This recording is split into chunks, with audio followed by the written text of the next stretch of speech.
नागपूरच्या ग्रामीण भागामध्ये गॅस सिलेंडरसाठी लोकांनी मोठी गर्दी केलेली आहे। कोराडी या ठिकाणच्या एचपीच्या गॅस गोडाऊन बाहेर सकाळपासून नागरिकांच्या रांगा लागलेल्या आहेत। पहाटेपासून लोक घरगुती गॅस सिलेंडरसाठी रांग येत आहेत। ऑनलाईन नंबर लागत नाही, त्यामुळे अनेक ग्राहक त्रस्त झाले आहेत। नागपूरच्या कोराडीत पहाटे 5:30 वाजल्यापासून सिलेंडरसाठी लोकांनी रांग लावली आहे। कोराडीमधील गोडाऊन बाहेर लोक सिलेंडर घेऊन रांगेत उभे आहेत। ऑनलाईन बुकिंग होत नसल्याची नागरिकांची तक्रार आहे। दुसरीकडे गोडाऊनच्या गेटवर नो स्टॉकचा बोर्डही लावण्यात आलाय। नागपूरच्या ग्रामीण भागामध्ये अद्यापही सिलेंडरसाठी लोकांच्या रांगा कायम आहे। आपण बघू शकतो या ठिकाणी सकाळी पहाटे 5:30 वाजतापासून लोक नागपूर कोराडी परिसरामध्ये एचपी गॅस गोडाऊनच्या समोर रांगा लावून थांबलेले आहेत।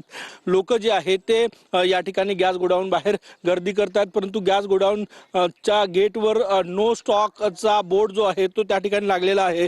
त्यामुळे नवीन गाडी जोपर्यंत येणार नाही तोपर्यंत या सगळ्यांना सिलेंडर मिळणार नाही। घरी सिलेंडर येत नाही, घरी पहिले येत होते, आता 2-3 महिन्यापासून सिलेंडर घरी येऊन नाही राहिले आणि लोकांना त्याचा मनस्ताप सहन करावा लागतोय। नागपूरच्या वेगळ्या भागामध्ये अशा प्रकारे सिलेंडरसाठी लोकांची गर्दी पाहायला मिळते। कॅमेरामॅन सचिन सयामसह गजानन उमाटे, TV9 मराठी।